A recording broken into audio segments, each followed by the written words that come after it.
चलो यार बच्चों ध्यान देना बेटा सब लोग। करें स्टार्ट करें। कुछ बच्चों के मन में सवाल जवाब? पक्का? All set? करें स्टार्ट। नोट्स मिलेगी बेटा, नोट्स में दूंगा है ना, आपके ग्रुप के ऊपर में तुरंत जैसे नोट्स बन जाती है पूरी दे दूंगा। न्यू स्कीम की रहेगी ना, न्यू सिलेबस कराएगा, ओल्ड वाली नोट्स आपके काम की नहीं है। सर हम लोग कहां कहां से करेंगे? मॉड्यूल से भी करेंगे, अपने नोट से भी करेंगे, दोनों जगह से करेंगे बेटा। चलो स्टार्ट करें हम लोग। सो बैंक रिकंसिलिएशन स्टेटमेंट में हमने क्या क्या चीजें देख ली थी अभी तक, एक बार रिवाइज करवा देता हूं, उसके बाद आगे बढ़ते हैं।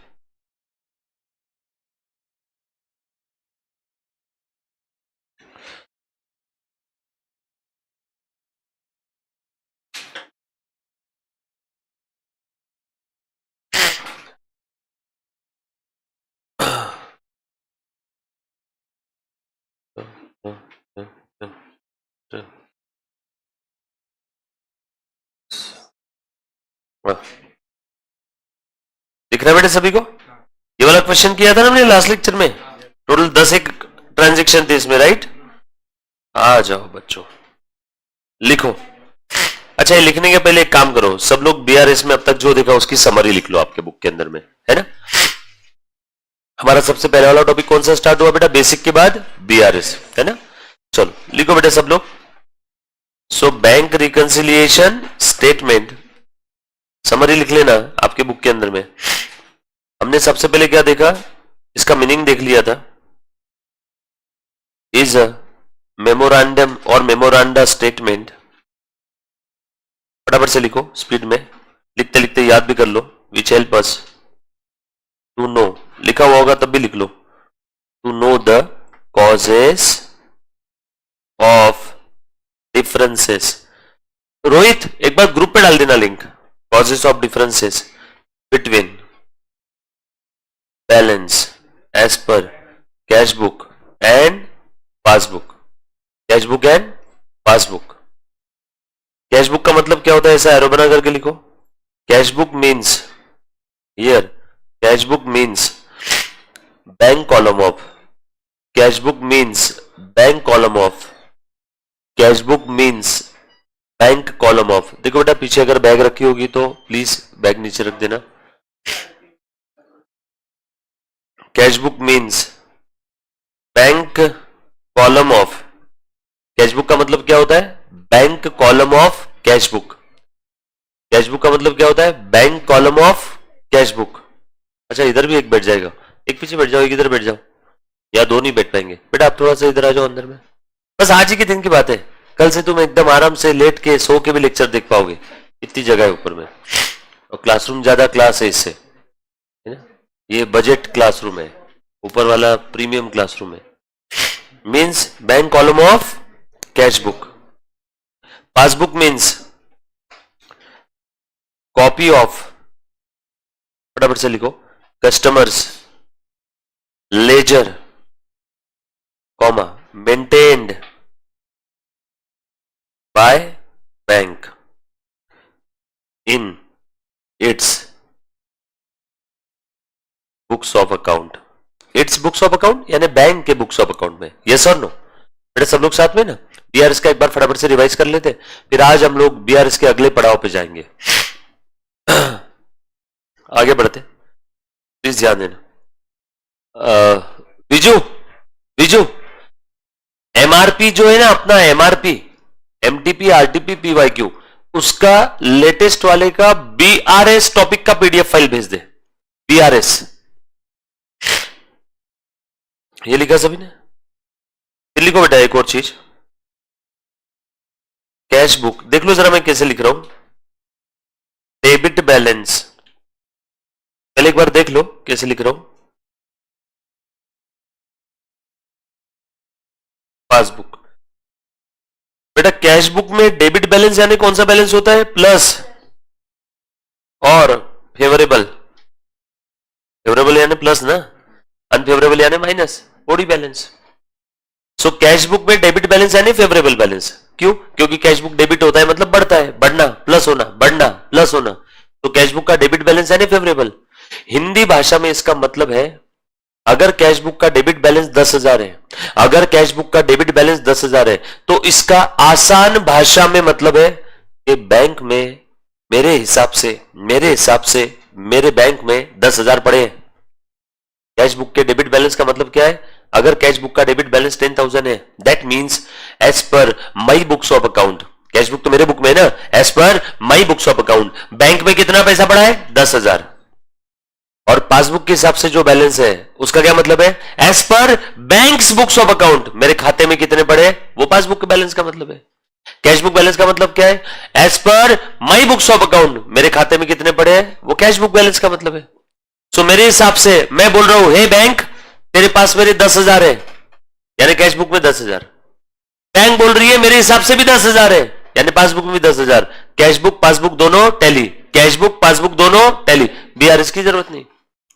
मैं बोल रहा हूं मेरे हिसाब से 10,000 है, बैंक बोल रही है नो 10 नहीं है, 10 नहीं है, 11,000 रुपए। मैं कितना बोल रहा हूं? 10। और बैंक कितना बोल रही है? ये डिफरेंस क्यों? तो इसके लिए हम लोग क्या बनाते हैं? बीआरएस। मान लो शायद हमने कोई चेक इश्यू किया होगा, पहले मेरे और बैंक के हिसाब से, दोनों के हिसाब से कितना कितना था? 11,11। First step opening balance tally. हो सकता है हमने कोई चेक इश्यू किया होगा 1,000 का, और मैंने जिस पार्टी को चेक दिया वो चेक अभी भी जेब में लेके घूम रहा है, उसने अभी तक बैंक में जमा नहीं करवाया। मैंने तो चेक इशू कर दिया, मैंने चेक इशू करते ही मेरा कैश बुक कितना हो गया? 11 से 10, लेकिन पासबुक आज भी कितना दिख रहा है? 11। सो ये डिफरेंस क्यों आया होगा? मे बी शायद चेक इशूड, बट उस गधे ने अभी तक बैंक में प्रेजेंट किया ही नहीं, बट नॉट येट प्रेजेंटेड। ऐसी बहुत सारी वजह हो सकती है, मैंने तो एक सिंपल सा एग्जांपल लिया, समझ में आ रहा है? सो मैंने यहां पे क्या लिखा? कैश बुक का डेबिट बैलेंस मींस प्लस और फेवरेबल बैलेंस। अब बाकी कुछ भी याद रखने की जरूरत नहीं, बाकी सब उल्टा उल्टा उल्टा। तुम बताओ, कैश बुक का क्रेडिट बैलेंस यानी ओडी और अनफेवरेबल और उल्टा। कैश बुक में डेबिट यानी फेवरेबल, उल्टा। पासबुक में डेबिट यानी, कुछ बात समझ में आ रही है क्या? कैश बुक में डेबिट यानी फेवरेबल, तो पासबुक में क्रेडिट यानी फेवरेबल।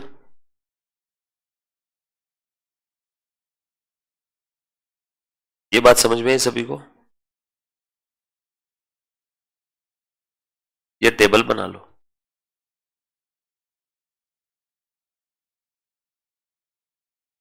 सर ये टेबल कहां काम आएगा? बताऊंगा आगे, प्रैक्टिकल क्वेश्चन में हम लोग इसको यूज करेंगे, है ना? सर याद रखने वाली चीज कौन सी है? जो येलो पेन से हाईलाइट कर रहा हूं, बस यही एक चीज याद रखना, बाकी तो सब उल्टा उल्टा ही है।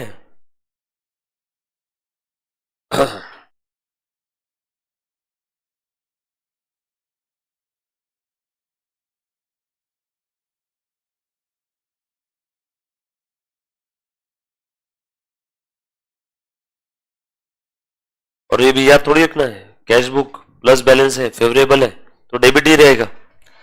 मतलब संपत्ति, असेट, बैंक में बैलेंस पड़ा है मतलब मेरे लिए क्या है? असेट। और असेट का कौन सा बैलेंस होता है? Debit balance. डन? लिखा बेटा सभी ने? लिखा बेटा? लिखो।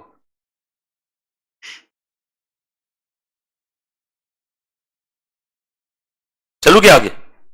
ध्यान से सुनना, थोड़ा सा और आगे बढ़ रहे बेटा। उसके बाद few important terms: check, present or not present. These wordings, ये जो शब्द है, are related to, बोलो बेटा, related to, बोलो बेटा, हाँ, very good. Cheque issued, cheque cleared होना, नॉट क्लियर्ड, ये जो शब्द है cleared, not cleared, these wordings are related to, are related to cheque deposited. काफी बार इंस्टीट्यूट बदमाशी करती है, आपको बताती नहीं है इशूड चेक है कि डिपॉजिटेड है, बस बोल देगी cheque presented means issued cheque है, cheque not presented means issued cheque है, cheque cleared means deposited cheque है, चेक नॉट क्लियर्ड ये भी डिपॉजिटेड चेक है। और लिखो चेक पेड इनटू बैंक। कौन बच्चा बताएगा मुझे इसका क्या मतलब है, इशूड चेक है डिपॉजिटेड चेक है? वेरी गुड, बिल्कुल सही पहचाना आपने। Means check deposited. ये कहीं कोई मॉड्यूल में, कहीं कोई किताब में अलग से नहीं दिया है, ये सारे एग्जाम के प्रश्नों के अंदर के जो डिफिकल्ट टर्म्स है जहां बच्चों को कंफ्यूजन होता है सब इकट्ठा करके यहां पे हम लोग लिख रहे हैं। लिख लिया बेटा सभी ने? कैशबुक पासबुक का मीनिंग ऊपर लिख लिया, वापस लिखने की जरूरत नहीं है, ऊपर लिखा ना हमने। ये देखो कैशबुक का और पासबुक का मतलब हमने ऊपर लिख लिया, वरना टोटल 5 टर्म होती, कैशबुक भी होता पासबुक भी होता, लेकिन कैशबुक पासबुक ऑलरेडी ऊपर लिख दिया, अब हमें फिर से अलग से लिखने की जरूरत नहीं है। थैंक यू भाई, मिल गया? हाँ ठीक, आगे और देखो। बीआरएस बनाते समय हमने टू प्रिपेयर बीआरएस 3 स्टेप्स लिखी थी, याद आ रहा है क्या? स्टेप नंबर 1 लिखते जाओ। Step number 1, very good, cashbook passbook are at equal level. Step number 2, read the information,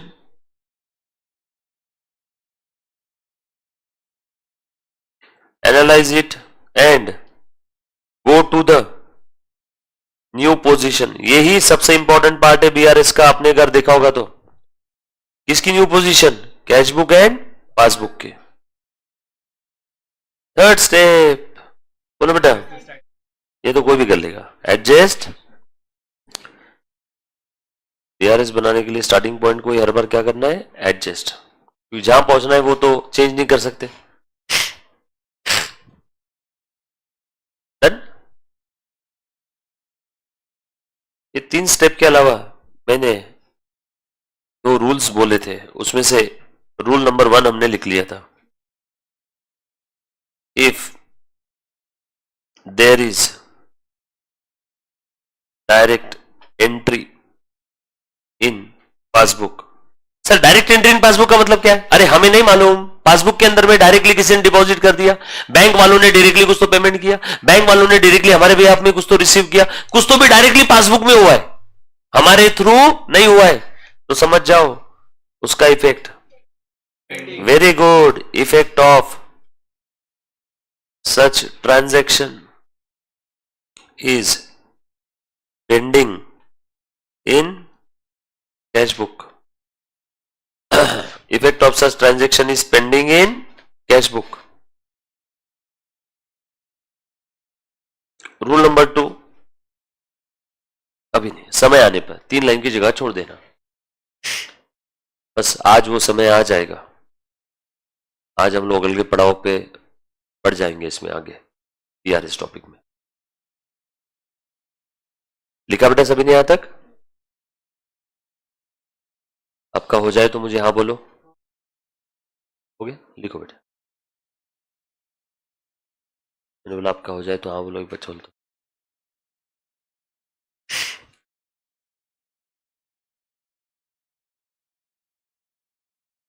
done?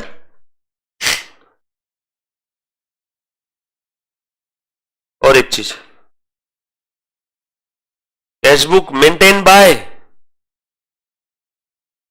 बोलो बेटा कौन मेंटेन करता है? कस्टमर किसका? हमारा है बैंक का? बैंक का, यानी हम लोग, यानी हम। राजकुमार अपने आप को हम बोलते हैं ना प्यार से।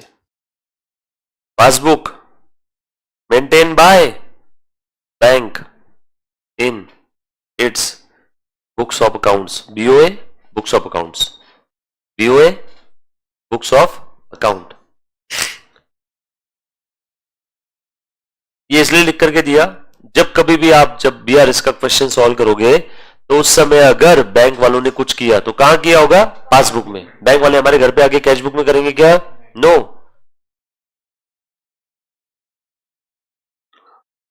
ठीक है बेटा, बाकी बात।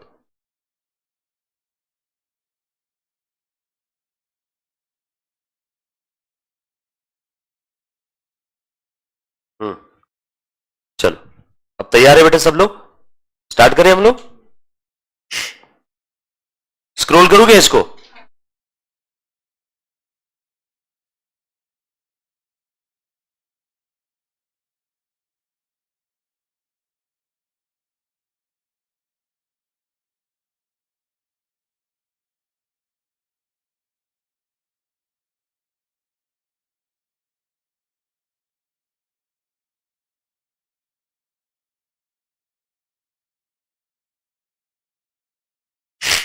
ध्यान से सुनना बेटा, ये जो नोट्स है जो आपको मैं आपके ग्रुप के ऊपर भेज दूंगा ना, ये नोट्स का नाम मैंने रखा है MRP, MTP, RTP, MTP, RTP और PYQ। इसमें सारी MTP इतिहास में जितनी भी आई है, सारी RTP, सारे past year question topic wise अपन ने बाइफरकेट करके रखे, including study material, MRPS, including study material. आ जाओ बेटा, चलो मुझे जवाब दो कुछ। Bank reconciliation statement is prepared to arrive at the bank balance. क्या हम लोग BRS बैंक बैलेंस पता करने के लिए निकालते हैं क्या? क्यों निकालते हैं? BRS help us to know the causes of difference between the balance as per bank column of cash book and passbook. क्या बोला मैंने? कॉजेस ऑफ डिफरेंस के लिए। कोई बैंक बैलेंस निकालने के लिए करते हैं क्या? नो। तो ये जो बात कर रहा है ये गलत बात कर रहा है। सो हम लोग क्या लिखेंगे? फॉल्स। एग्जाम में पूछा हुआ प्रश्न है, एक बार नहीं काफी बार। सर यहां तो एक ही बार दिख रहा है, अब 4 बार पूछा है तो सेम प्रश्न 4 बार थोड़ी कॉपी पेस्ट करेंगे। ये जितने भी इसमें क्वेश्चन है ये सब रिपीट वाले क्वेश्चन है, इंस्टीट्यूट काफी बार पूछती है बेटा एग्जाम में। सो ये जो स्टेटमेंट है फॉल्स है, और BRS क्या करता है? वो रीजन भी लिखना होगा। No, the given statement is false.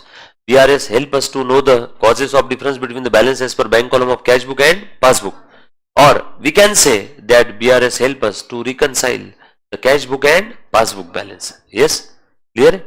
आप आपके ओन लैंग्वेज में लिख सकते हो। अब बच्चों के कुछ सवाल, सब मेरा मराठी मीडियम था, मेरा ये था वो था, इंग्लिश लिखने में तकलीफ है, समझने में तकलीफ है। एक ही चीज है, जो चीज समझ में नहीं आती उसको नवनीत की डिक्शनरी में, गूगल में डिक्शनरी है, वहां देखो, उसका मीनिंग देखो, बाजू में लिख करके रखो। और एक बार आपने मीनिंग लिख लिया तो फिर जीवन भर उस शब्द का मीनिंग डबल देखने की जरूरत नहीं पड़नी चाहिए। ऐसा करते करते करते 2-3 महीने आपको तकलीफ जाएगी, 3-4 महीने बाद आपकी डिक्शनरी की आदत छूट जाएगी, क्योंकि आपका वोकैबुलरी, शब्दकोश बहुत ज्यादा बढ़ जाएगा। मराठी मीडियम मेरा भी था, समझ में आएगा, तो कोई उसमें दिक्कत वाली बात नहीं है। दूसरा, सर सेंटेंस के आंसर लिखने में तकलीफ आती है। मैं आपको एक चीज बता देता हूं, अभी आपके हाथ में समय है। अकाउंट्स के केस में जितनी ज्यादा प्रैक्टिस करोगे, कौन सी प्रैक्टिस? राइटिंग प्रैक्टिस, उतना अच्छा है। मैथ्स के केस में राइटिंग प्रैक्टिस, लॉ के केस में आंसर राइटिंग हाथ से करना होगा, आंसर राइटिंग हाथ से करना होगा। बच्चा ये तो कर लेता है, ये भी कर लेता है, लॉ को बच्चा पढ़ता है, सिर्फ पढ़ता है, वो गलती मत करना। लॉ पढ़ने पे बहुत आसान लगता है ना? Law is very beautiful in the books of account, जब असली में आप देखते हो तो लग जाती है ना। सिग्नल का लॉ देखो कितना आसान है, रेड पे रुकना है, ऑरेंज पे देखना है और ग्रीन में जाना है, पर फॉलो करने में कितनी तकलीफ होती है प्रैक्टिकली, यस और नो? तो वैसे ही लॉ में 90% बच्चा क्या करके जाता है? सिर्फ एग्जाम में पढ़ के जाता है। आंसर राइटिंग वो पहली बार कब करता है? एग्जाम हॉल में, उस डेस्क बेंच पे जब बैठता है। तुम बताओ, कोई पहली चीज तुम एग्जाम हॉल में कर रहे हो, क्या गारंटी सही आएगी? समझ में आया ना? फर्स्ट टाइम वो कहां करता है? एग्जाम हॉल में। फेल ही हो जाता है लॉ में। लॉ वैसे देखा जाए तो इजी है, but writing practice, sir writing practice कैसे करें? कोई आपको ऊपर से कोई फरिश्ता, कोई टीचर, कोई दोस्त यार आके नहीं बोलने वाला है कि लॉ की राइटिंग प्रैक्टिस कर। टीचर का काम है लॉ पढ़ाना, ये राइटिंग प्रैक्टिस करना आपका काम है। समझ में आया क्या? बच्चे करते नहीं है, सर हमें आज तक पता ही नहीं था। ठीक है, अब तो पता चल गया राइटिंग प्रैक्टिस करना पड़ता है। मैं बता इसलिए रहा हूँ, हर बैच में बताता हूँ। बच्चा रिजल्ट के बाद बोलता है सर अकाउंट्स में तो आ गए 57 आ गए 58 आ गए, लॉ रहे क्या करें? 38 आ गए, 15 आ गए, लॉ में 20 आ गए, क्योंकि बच्चे को लॉ आता है बट लिखते नहीं आता है। तुमने अभी जितने टॉपिक पढ़ लिए लॉ के, एक काम करो, अपनी परीक्षा लेने के लिए सुचिता पब्लिकेशन का स्कैनर होता है, कोई भी पास्ट एग्जाम क्वेश्चन आजकल तो पीडीएफ सब जगह मिल जाती है, बट पीडीएफ के भरोसे मत रहो। जो भी आप कर रहे हो ना उसका बुक हार्ड कॉपी रखो और आंसर लिख करके देखो, और आपका लिखा हुआ आंसर मॉडल आंसर के साथ मैच करो। अपने आप के ऊपर शर्म आ जाती काफी बार की, और यार इतना गंदा आंसर कैसे लिख दिया मैंने। तो आप एक बार चेक करो, सच्ची में बोल रहा हूं, मजाक नहीं कर रहा है ना, ये चेक करो ये अच्छे से। बाकी इकोनॉमिक्स में हर एक बच्चे को अच्छे नंबर आ ही जाते हैं, उसमें एमसीक्यू है, टुक टुक टुक टुक टुक टुक करना है, कौन बनेगा करोड़पति, एक क्वेश्चन 4 ऑप्शन है ना, मैथ सॉल्व करके निकालना पड़ता है। तो यहाँ पे मैथ्स और अकाउंट में प्रैक्टिस ये भी बच्चा कर लेता है, बट यहाँ पे बच्चे को लिखना पड़ता है। समझ में आया क्या? सर लॉ के आंसर ओन लैंग्वेज में लिखे तो चलता है क्या? हाँ, बट ओन लैंग्वेज इतनी भी घटिया नहीं होनी चाहिए कि पेपर चेकर को समझ में ना आए। ओन लैंग्वेज चलती है, क्या बोला मैंने? ओन लैंग्वेज बिल्कुल चलती है। ये अभी इसलिए आपके पास में समय है, ये याद से है ना, टैटू बनवा लो इसका अपने शरीर पे, लॉ की आंसर राइटिंग प्रैक्टिस करनी है। कोई अब आपको आज के बाद अलग से बोलेगा क्या? नहीं, ये लिख लो, याद करके रख लो, डॉट बना लो, रोज हाथ पे लिख करके रखो सुबह उठते कि लॉ का राइटिंग प्रैक्टिस करना है। देखो मैं आज बता रहा हूं, आज काफी बच्चे शायद इसकी गहराई को नहीं समझ रहे, लेकिन मैं हर बैच के एक्सपीरियंस के भरोसे बता रहा हूं। बच्चा लॉ की राइटिंग प्रैक्टिस करता है नहीं, क्योंकि उसको लॉ बड़ा अच्छा लगता है, contract act, veg non veg example सब बढ़िया जा रहा है, बट जब लिखने की बारी आती है, लॉ में केस स्टडी बेस्ड पेपर आता है। लॉ पढ़ने में बहुत इजी है, पढ़ने में मजा भी आता है, बट लिखने में लॉ में बहुत तकलीफ होती है। क्या मैं गलत बात करूं बेटा? तूने दिया था अभी लॉ का पेपर, बाकी सब सब्जेक्ट में बच्चे के अच्छे नंबर आए, लॉ में, और ऐसा नहीं लॉ में ग्रुप के ग्रुप फेल हो गए पूरे। वो क्या नाम है उसका जिसको 250 नंबर आए बट लॉ में फेल है? अथर्व है ना अपने इसमें, अथर्व है। 250 नंबर टोटल, 206 मिनिमम पास होने के लिए, उसकी टोटल कितनी मालूम है? 251 या 250 है शायद, बट किस में फेल हुआ है? लॉ में। किसमें फेल हुआ है? लॉ में। 217 वाले तो भरे पड़े, अपनी जो सुपर रिविजन बैच होती है ना 2-2.5 घंटे की, उसमें सारे बच्चे अकाउंट में पास है, यूनानी मसली लॉ में चले गए, यूनानी मसली।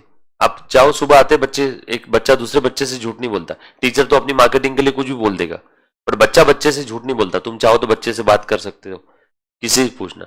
सिर्फ तुमको एडवांस में मैं इसलिए बता रहा हूं, वो बच्चों को एग्जाम के 15-20 दिन पहले इसका ज्ञान आया, अरे लॉ की राइटिंग प्रैक्टिस भी करनी पड़ती है। मतलब हाँ, तुमको क्या सीधे सीधे क्वेश्चन आएंगे कि लॉ में कैरेक्टरिस्टिक्स लिखो, फीचर्स लिखो, ऐसे प्रश्न नहीं आते।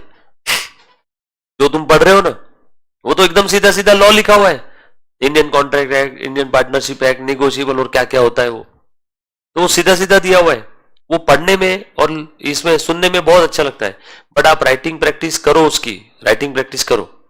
अगर मेरी बात में अगर आपको अभी गहराई इतनी लग नहीं रही है तो आप आपके सीनियर से पूछो, आईसीआई की सारे बच्चे थे, ये जो बच्चे सुबह आते हैं, एक बार कभी उनसे पूछो, बरोबर है? उनको लॉ आता सब है, लॉ आता सब है, बट लिखना ही नहीं आता। तो फिर वो लिखने के लिए अब अलग से टेस्ट सीरीज लगा, ये कर वो कर, जीवन के 6 महीने चले गए। 6 महीने की वैल्यू बहुत ज्यादा है। आज के 10 साल बाद आप 10 लाख रुपए महीना कमाओगे, अब वो कब कमाओगे? 10 साल 6 महीने बाद, क्योंकि 6 महीने लेट हो गए ना सब कुछ, तो कितने रुपए का नुकसान हो गया? 60 लाख रुपए का। आज के 25 साल बाद आप 1 करोड़ रुपए कमाओगे महीने के, तब वो कब कमाओगे? 25 साल 6 महीने बाद। कितने का नुकसान हो गया? 6 करोड़ का। टाइम वैल्यू ऑफ मनी, अनमोल है समय, ये सर नो। शादी लेट, बीवी बच्चे लेट, पति लेट, पत्नी सब लेट, शादी लेट, सभी लेट हो जाएगा ना, जीवन ही लेट हो गया तुम्हारा 6 महीने से। और क्या गलती हो गई? बस ये कि ये हमें काश समय पे पता चल जाता था। लॉ की राइटिंग प्रैक्टिस बहुत जरूरी। देखो इसमें तो मैं करवा के लूंगा आपको, मार ठोक के कुछ भी करके, कान पकड़ के, जो करवाना पड़े यहां मैं करवा लूंगा बहुत सारा। लॉ की राइटिंग प्रैक्टिस आप चालू कर दो डेली बेसिस पे, डेली बेसिस पे लॉ की, क्योंकि आप अगर फाउंडेशन में अच्छे अच्छे नंबर से पास हो जाओगे तो, और पास होने के लिए आपको चारों सब्जेक्ट में पास होना जरूरी है। ऐसा है कि सिर्फ अकाउंट में पास हो गए तो फाउंडेशन हो गया। तो लॉ की राइटिंग प्रैक्टिस आज से चालू करो। मैं जानता हूं जहां से भी आप लॉ पढ़ रहे होंगे डेफिनेटली आपके टीचर आपको ये सारी चीजें बताएंगे, with due respect to your teacher. हर टीचर बताता है, बट मैं भी एक सेफर साइड डब्ल्यू श्योर होने के लिए मैंने बोला और बोल देते, अभी अचानक बात ध्यान में आई तो। वैसे हर एक टीचर आपको बताएगा ही, आप जहां से भी पढ़ रहे हो बिल्कुल सब सही है, बट एक बार आपको मालूम रहना चाहिए कि इसके बगैर पॉसिबल नहीं है। आपने सुना होगा काफी बार कि बच्चा लॉ में फेल हो जाता है, 70% बच्चा लॉ में फेल हो जाता है। वो सारी जो न्यूज आती है ना वो सब सही रहती है, वो जो न्यूज है मार्केटिंग वाला सही नहीं रहता, बट लॉ के अंदर में बच्चों की बात लगती है। और छोड़ो ना, इतना दूर जाने ही क्यों, एक काम करो, जो आपके लॉ के 2 टॉपिक हो गए, पास्ट एग्जाम प्रश्न निकालो उसके और खुद ही लिख करके देख लो ना, प्रिपेयर करके, और खुद ही मॉडल आंसर से चेक कर लेना। तो दूध का दूध पानी का पानी। समझ में आया क्या? तो बहुत ज्यादा जरूरी है। और एक बार आपको राइटिंग प्रैक्टिस की आदत लग गई लॉ के अंदर में, फिर आप अनस्टॉपेबल हो, क्योंकि इंटर में भी लॉ है, लिखना है पूरा। फाइनल के अंदर में लॉ नहीं है, फाइनल में 1-2 थ्योरी सब्जेक्ट है, बट फाइनल में लॉ नहीं है। फाइनल में पहले लॉ था, बढ़ गया। लॉ सिर्फ फाउंडेशन और इंटर में ही है, फाइनल में लॉ है ही नहीं। अकाउंट 3 साल है, अकाउंट 3 साल है, लॉ सिर्फ इंटर तक है, और इंटर में लिखना बहुत है, भयंकर लिखना है, आपके 5-6 रजिस्टर भर जाएंगे लॉ लिख लिख के। समझ में आ गया? तो इसीलिए अभी से राइटिंग प्रैक्टिस की आदत लगाओ, ताकि आपका foundation first attempt golden attempt है, उसमें आपका क्लियर हो जाए, इंटर में भी फर्स्ट अटेम्प्ट क्लियर हो जाए, क्योंकि आपको लिखना बहुत पड़ेगा। समझ में आया सभी को बात? तो याद से इसके ऊपर काम करोगे क्या आप लोग? याद से चालू करना बेटा, है ना? हम लोग कहां से कहां पहुंच गए देखो, थ्योरी से लॉ पहुंच गए, लॉ से राइटिंग प्रैक्टिस पहुंच गए। आ जाओ, ध्यान देना, ये फॉल्स क्यू स्टेटमेंट, क्योंकि बैंक बैलेंस नहीं बताता है। ये क्या बताता है बेटा, बताओ? डिफरेंसेस के causes. State the causes of differences between the balance shown by the passbook and cash book. Theory question है, एग्जाम में पूछा हुआ है, आपको ये बोला है 4 या 5 नंबर के लिए पूछा हुआ क्वेश्चन है कि ऐसे कुछ कॉजेस बताओ। क्या बोला है बेटा? ऐसे कुछ कॉजेस बताओ जिसकी वजह से right hand cash book, left hand passbook, इन दोनों में डिफरेंसेस रहेंगे। तो ऐसे कुछ कॉजेस पूछे, बहुत सारे कॉजेस है। चलो, हमने तो ऑलरेडी कितने सारे देख लिए। देखो बेटा, cheque received and deposited but not cleared, आ गया क्या डिफरेंस? हो गया एक cause. Cheque issued but not presented, not presented इसलिए पासबुक यही खड़ा है, आ गया एक और कॉज। यस और no? Cash received wrongly recorded in bank column, यानी कैश बुक बढ़ा दिया, बट पासबुक में आएगा क्या? हो कैश मिला था, कैश कॉलम बढ़ाना चाहिए था, उस गधे ने बीआरएस का राइट हैंड यानी कैश बुक का बैंक कॉलम बढ़ा दिया। यस और नो? उसके बाद cash payment wrongly recorded in bank column. उसके बाद bank charges charge by bank, bank वालों ने चार्जेस लगाए, कहां लगाएंगे? कैश बुक में या पासबुक में? पासबुक में। चार्जेस की वजह से पासबुक कम। Rule number 1, direct entry in passbook effect in cash book is pending. आ गया क्या difference? Interest allowed by bank, passbook में इंटरेस्ट अलाउ कर दिया, इंटरेस्ट मिल गया, लेकिन इसका इफेक्ट अभी तक कैश बुक में बाकी है। लो 6-7 तो अभी बता दी, वही सब यहां पे लिखे हुए। समझ में आया क्या? 4 नंबर के लिए थ्योरी क्वेश्चन पूछा हुआ है। सर कितने पॉइंट लिखना चाहिए 4 नंबर के लिए? लिखो ना, 5-6 पॉइंट लिख देना, 6 पॉइंट लिख देना। समझ में आया क्या? 10 नहीं लिखते बैठना, टाइम बहुत जाएगा फिर उसके अंदर में। Why BRS is important to an industrial unit? छोड़ो ना, इंडस्ट्रियल यूनिट ही नहीं, हर एक एंटिटी के लिए बीआरएस इंपॉर्टेंट है। क्यों? क्योंकि जब तक बीआरएस नहीं बनेगा तब तक chartered accountant books of accounts का ऑडिट करने के लिए उसे हाथ ही नहीं लगाएगा। मुझे एक बात बताओ, ध्यान से सुनना बेटा। मान लो आपने कभी कभी सुना होगा आपके घर में दुआ, भगवान न करे कि ऐसा कभी हो जाए कि किसी को हॉस्पिटल में एडमिट होने की जरूरत पड़े, बट आपने कभी किसी दोस्त या रिश्तेदार रिलेटिव क्या देखा होगा, हॉस्पिटल में एडमिट करवा रहे और डॉक्टर ने प्रॉब्लम पेट की है या सर की है, लेकिन डॉक्टर हार्ट रेट चेक करता है, ईसीजी, बीपी चेक करता है, शुगर चेक करता है, क्योंकि जब तक बीपी नॉर्मल नहीं है डॉक्टर ऑपरेशन थिएटर में पेशेंट को अंदर लेके ही नहीं जाता है। किसी भी पेशेंट का ऑपरेशन कब होगा, फिर ऑपरेशन हाथ का हो, पैर का हो, दिमाग का हो, कहीं का भी हो, क्या होना चाहिए? नॉर्मल, बीपी नॉर्मल होना चाहिए। ठीक उसी प्रकार से कोई भी चार्टर्ड अकाउंटेंट किसी का ऑडिट करेगा ही नहीं जब तक उसका कैश बुक और पासबुक टैली नहीं है। अरे सारा खेल बैंक का है। अरे आप लोग जानते हो कॉमर्स इंडस्ट्री में cash is the king, cash is the king. Cash मतलब हर बार हार्ड कैश नहीं होता, cash means cash in hand, cash means cash at bank. जब तक आपका कैश बैंक टैली नहीं है वो बुक्स ऑफ अकाउंट्स ऑडिट के लिए एलिजिबल है क्या? इसीलिए बीआरएस बहुत ज्यादा जरूरी है, और बीआरएस से फ्रॉड भी समझ में आ जाते हैं। सर कैसे फ्रॉड? देखो जरा, एक बहुत ही मजेदार फ्रॉड बताता। ये फ्रॉड बीआरएस की मदद से पकड़ में आता। ध्यान से सुनना। मान लो ऋग्वेद, ये ऋग्वेद एक मल्टीनेशनल कंपनी का अकाउंटेंट है, चीफ अकाउंटेंट, ठीक है, अकाउंट्स डिपार्टमेंट में देख रहा है। ये कंपनी का नाम है एमएनसी कंपनी, है ना, एक कोई तो बहुत बड़ी कंपनी है। इस एमएनसी कंपनी को मान लो मिस्टर एक्स से पैसे लेने थे। मिस्टर एक्स से कितने पैसे लेने थे आपको समझाने के लिए? 100 करोड़ रुपीस। मिस्टर एक्स ने 100 करोड़ का क्या दे दिया? चेक। 100 करोड़ का चेक दे दिया। और एमएनसी कंपनी के डायरेक्टर ने बोला हाँ हाँ हमारे अकाउंट्स डिपार्टमेंट में मिस्टर ऋग्वेद बैठे, उनको चेक दे दो। ऋग्वेद ने चेक रिसीव कर लिया, ऋग्वेद ने एंट्री पास कर ली, बैंक अकाउंट डेबिट, चेक आ गया ना 100 करोड़। किसने दिया चेक? एक्स ने। तो मिस्टर, सही बात है। अब क्या हुआ? शाम हो गई, ऋग्वेद घर जा रहा था, एक्स आके मिला ऋग्वेद से और मिस्टर एक्स ने ऋग्वेद को 2 लाख रुपए दिए कैश। ना रखो, बस एक काम कर देना मेरा, वो जो चेक तुमको मिला है ना, वो चेक बस 15 दिन बाद लगाना बैंक में, लगा देना, इसी मंथ में लगाना, बट कब लगाना? 15 दिन बाद। आज मैंने चेक दिया, समझ लो आज की 20 तारीख है, तो तुम कब लगाना? 15 दिन बाद, यानी अगले महीने के 5 तारीख को। आज की क्या है? 20, तुम कब लगाना? अगले महीने के 5 तारीख को। ऋग्वेद ने बोला बस इतनी सी बात, और उसके लिए 2 लाख रुपए? पर उतने तो हम लोग भारत वाले लोग आलसी है, आज चेक मिला है तो वैसे ही 8-10 दिन बाद लगाने वाले थे, ठीक है और 5 दिन लेट लगाएंगे, 2 लाख रुपए मिल गए। ऋग्वेद की सैलरी थी 50,000 पर मंथ, और उसको मिले कितने? 2 लाख। कुछ नहीं करने के, करके करके कितने मिलते? 50,000 पर मंथ, और ना करके कितना मिल रहा है? 2 लाख, वो भी 1 मिनट में। अभी ध्यान से सुनना, हुआ क्या? अब 30 तारीख को, मंथ का आखिरी दिन था ना, इस दिन बीआरएस बना। अब तुम बताओ, ये जो ट्रांजैक्शन था, चेक मिला था, कैशबुक बढ़ा दिया था क्या ऋग्वेद ने 100 करोड़ से? लेकिन इस दिन एटीएम बैलेंस पासबुक में ये 100 करोड़ दिखेंगे क्या? क्योंकि चेक तो ऋग्वेद अपने जेब में लेके घूम रहा है रोज। ऋग्वेद कब लगाएगा चेक? 5 तारीख को, 5th ऑफ नेक्स्ट मंथ। अब ऋग्वेद का ये फ्रॉड पकड़ में आ गया बीआरएस में, इससे सवाल पूछे जाएंगे, इंक्वायरी होगी, क्यों चेक नहीं लगाया? 100 करोड़ का चेक था, 12% का अपॉर्चुनिटी कॉस्ट है अपना। 100 करोड़ पे 12% कितना होता है? 12 करोड़।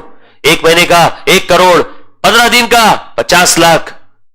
50 लाख का फाइन मारेंगे इसके ऊपर कंपनी। कितने का? 50 लाख। ये बोलेगा खाया पिया कुछ नहीं और गिलास तोड़ा 50 लाख का। यस और नो? फ्रॉड पकड़ में आ गया ना। देखो पासबुक बढ़ा गया, पासबुक क्यों नहीं बढ़ा? क्योंकि इसने चेक लगाया ही नहीं बैंक में, चेक तो इसी की जेब में पड़ा है, और कैशबुक बढ़ा दिया था इसने, एंट्री तो कर ली थी, सामने वाला रिसीट लेके चला गया था मिस्टर एक्स। मिस्टर एक्स बोला नहीं नहीं मुझे रिसीट दे दो, आपको चेक मिल गया उसका। रिसीट कैसे निकलेगी? जब तक ये अकाउंटिंग नहीं करेगा रिसीट आएगी क्या? तो इसने अकाउंटिंग कर दी बट चेक नहीं लगाया। अब 30 तारीख को कैशबुक और पासबुक में डिफरेंस है क्या? कैशबुक तो दिख रहा है 100 करोड़ से ऊपर, पासबुक दिख रहा है नीचे, 100 करोड़ का डिफरेंस है। ऋग्वेद को उसके बॉस से बुलवाया, इधर आओ, चेक किधर है? ऋग्वेद बोल रहा कौन सा चेक? अरे वो जो 100 करोड़ का था। हाँ साहब वो तो चेक लगाना भूल गया। भूल गए? 100 करोड़ अगर मैं आज मार्केट में इन्वेस्ट करता तो 12% पर एनम के रेट से कमाता। तुमने 100 करोड़ मेरा 15 दिन से डिले किया। 100 करोड़ के ऊपर 1 साल का 12 करोड़, 1 महीने का 1 करोड़, 15 दिन का 50 लाख। 50 लाख का फाइन है तेरे पे। 25 कितने अपने 100 महीने तक, 100 मंथ तक बगैर सैलरी के काम करो। 1 महीने की सैलरी कितनी थी? 50,000। 100 महीने की सैलरी 50 लाख। और लीगल केस हो जाएगी इसके ऊपर, वो अलग। पैसे नहीं दिया तो जेल होगी, वो अलग। बहुत बड़ी रिस्क है बॉस है। और ये कैसे पता चला? अगर बीआरएस बनाते ही नहीं तो ये डिफरेंस पकड़ में आता क्या? तो बीआरएस की वजह से फ्रॉड एरर समझ में आ जाती है। यस और नो? इसीलिए जब तक बैंक रिकंसिलिएशन स्टेटमेंट नहीं बनता तब तक कोई भी चार्टर्ड अकाउंटेंट किसी भी बुक्स ऑफ अकाउंट्स का ऑडिट करता नहीं है। ऑडिट यानी क्या रहता है मालूम है क्या सबको? क्या रहता है ऑडिट? ऑडिट करना मतलब क्या? बोल बेटा।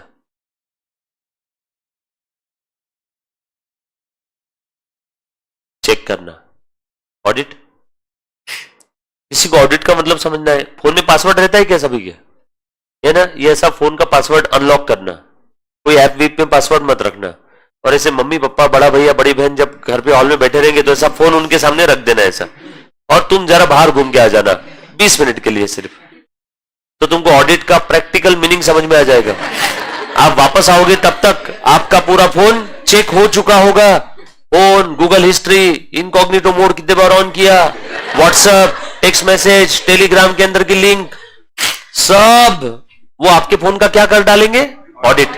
यानी आपके फोन को क्या किया उन्होंने, चेक कर लिया। फोन को चेक करना, फोन का ऑडिट। बुक्स ऑफ अकाउंट्स को चेक करना, बुक्स ऑफ अकाउंट्स का ऑडिट। बुक्स ऑफ अकाउंट्स का ऑडिट कौन करता है, chartered accountant, you people. Phone का ऑडिट कौन करता है, मम्मा पापा। यस और नो, समझ में आया क्या? सो ऑडिट यानी to check, to verify, to examine, to scrutinise, yes और नो, कि सब कुछ जैसा होना चाहिए था वैसा है कि नहीं है। इंटर में जाके आप ऑडिट सब्जेक्ट आप पढ़ोगे आगे जाके, बड़ा इंटरेस्टिंग सब्जेक्ट है, मैं नहीं पढ़ाता हूं, है ना, बहुत सारे टीचर है मार्केट में, बहुत इंटरेस्टिंग सब्जेक्ट है, वो ही आप लाइफ टाइम करने वाले हो, ऑडिट। तो जब भी आप ऑडिट करोगे ना तो आप सामने वाले क्लाइंट को बोलेंगे बाबा बीआरएस बना हुआ है क्या तेरा, तो बोलेगा आप ही बना दो साहब, भाग यहां से, ऑडिटर का काम बीआरएस बनाने का नहीं है। ऑडिटर का काम क्या है बेटा, टू चेक और to examine books of accounts whether this books of accounts are showing true and fair view और नॉट। ये बात समझ में आई क्या सभी को? सो ऑडिट का काम, ऑडिटर का काम क्या है, चेक करना, वेरीफाई करना। हमारा काम बीआरएस बनाने का नहीं है। समझ में आई क्या बात सभी को? जो डॉक्टर ऑपरेशन करता है वो बीपी शुगर चेक करता है क्या? नो, वो बोलता है बीपी शुगर की नॉर्मल रिपोर्ट लेके आ, फिर मैं ऑपरेशन थिएटर में इसको लेटाऊंगा, फिर चीर फाड़ करूंगा। जब तक बीपी शुगर नॉर्मल नहीं है तब तक ऑपरेशन नहीं होता है। तो ध्यान से सुनना बेटा, why BRS is so important, सब लोग ध्यान दो। Banks are essential to the modern society. अब ये फालतू बकर नहीं भी लिखा तो भी चलेगा, but for an industrial unit it serves as a necessary instrument. Industrial unit का 10 रुपए का भी पेमेंट जाना है तो भी बैंक से ही जाता है जनरली, कंपनियों का। कंपनी में जनरली कैश बहुत कम यूज होती है, क्यों? क्योंकि कंपनी के जो मालिक है वो शेयर होल्डर्स भारत के हर सिटीज में, कंपनी की जो मैनेजमेंट है, डायरेक्टर्स है, वो जरूरी नहीं कि हर बार कंपनी की फैक्ट्री साइट पे या ब्रांच ऑफिस पे बैठे रहेंगे। रिलायंस का जो है डायरेक्टर मुकेश अंबानी, वो कहां पे बैठा है, मुंबई में, और रिलायंस के यूनिट का है पूरी दुनिया में फैले हुए, हर जगह वो जाके चेक करेगा कि आज गल्ले में कितनी कैश है। तो जनरली ट्रांजैक्शन कैसे होते हैं बड़े बड़े कंपनियों में, सब बैंकिंग चैनल के थ्रू होते हैं। और तुम बताओ, जब इतने सारे ट्रांजैक्शन बैंकिंग चैनल के थ्रू हो रहे हैं तो आपके बुक्स ऑफ अकाउंट में जो बैंक अकाउंट है और बैंक वालों के बुक में जो आपका अकाउंट है यानी पासबुक, आपके बुक में जो बैंक का अकाउंट है यानी कैश बुक, ये दोनों रिकंसाइल्ड होने चाहिए कि नहीं होने चाहिए? Yes or no? तो ध्यान देना बेटा, it serves a necessary instrument in the commercial world. Most of the transaction of the business are done through bank. Most क्यों, नियर अबाउट 100% भी बोल दिया तो भी चलेगा, बड़े बड़े कंपनियों का है ना। बाकी इंडिविजुअल छोटे मोटे बिजनेस है वो तो मैक्सिमम कैश में करते हैं। वेदर इट इज रिसीट और पेमेंट, जो भी ट्रांजेक्शन है सब कहां से होगा, बैंक से, अभी जो बोला। Rather it is legally necessary to operate the transaction after a certain limit. All the transactions which have been operated through bank, if not verified properly, देखो not verified properly का मतलब क्या होता है, आपने reconcile अगर नहीं किया properly तो क्या होगा, the industrial unit may not be sure about its liquidity position। अरे liquidity position क्या होती है बताओ, आपकी liquidity position क्या है? इसका ये कहना है कि अगर आपने आपके बैंक के ट्रांजेक्शन प्रॉपरली चेक नहीं किए तो आपको आपकी लिक्विडिटी पोजीशन समझ में नहीं आएगी। सर एक आधा एग्जांपल ध्यान से सुनना, मैं मेरे हिसाब से बोल रहा हूं कि बैंक में पड़े 10,000, बैंक वालों ने बोले तुम्हारे अकाउंट में 1,000 ही पड़े, मेरे हिसाब से कितने थे 10, बैंक वाले बोल रहे 1,000 है। मैं बोला ऐसे कैसे हो गया? बैंक वालों ने बोला साहब तुम इधर उधर जीपे फोन पे सब ये कर रहे थे ना हर दिन, जीपे जीपे जीपे, पैसा कट होते गया, तुमने तुम्हारे बुक में तो रिकॉर्ड नहीं किया, लेकिन बैंक से तो कम हुआ है पैसा, और तुमने लोगों को चेक दे करके रखे थे, या फिर तुम्हारा ईएमआई था, इंश्योरेंस था, तुम्हारा ईएमआई इंश्योरेंस डायरेक्टली पासबुक से कम हो जाता है, direct entry in passbook, effect in cash book is pending. So बताओ, मैं सोच रहा था, सपना देख रहा था 10,000 है, एक्चुअल में कितने थे 1,000, क्या मैं मेरी लिक्विडिटी पोजीशन सही से समझ पाया? जैसे मैंने बीआरएस बनाया मुझे समझ में आ गया बॉस कितना है, 1,000 है। सो बीआरएस हेल्प करता है लिक्विडिटी पोजीशन समझने में। अब by the way liquidity position यानी क्या, आपकी लिक्विडिटी पोजीशन क्या है, तेरे जेब में कितने पैसे अभी टोटल 20 रुपए, इसकी लिक्विडिटी पोजीशन 20 रुपए, तेरे बैंक अकाउंट में कितने समझ ले 2,000, तो बैंक में 2,000, इसमें 20, तो इसकी लिक्विडिटी पोजीशन इसके पास 2020 रुपए टोटल लिक्विड मनी। बिजनेस के लिए लाइफ लिक्विड क्या है? मनी। हमारे लिए लाइफ लिक्विड क्या है? ब्लड। बिजनेस के लिए लाइफ लिक्विड क्या है? मनी। तो जब भी धंधे पानी में कोई लिक्विड की बात करता है तो समझ जाओ इसकी बात कर रहा है। किसकी? लिक्विड, इसकी। दोस्त लोग जब लिक्विड की बात करते तो किसकी? इसकी। डॉक्टर अगर लिक्विड की बात करेगा तो किसकी? ब्लड की। देखो एक ही शब्द है, अलग अलग मीनिंग है। लिक्विड लिक्विड लिक्विड हर जगह पे। आ जाओ उसके बाद, there may be some cheque which have been issued but not presented, या ऐसा उल्टा भी हो सकता है, there may be some cheque which have been received but not yet deposited.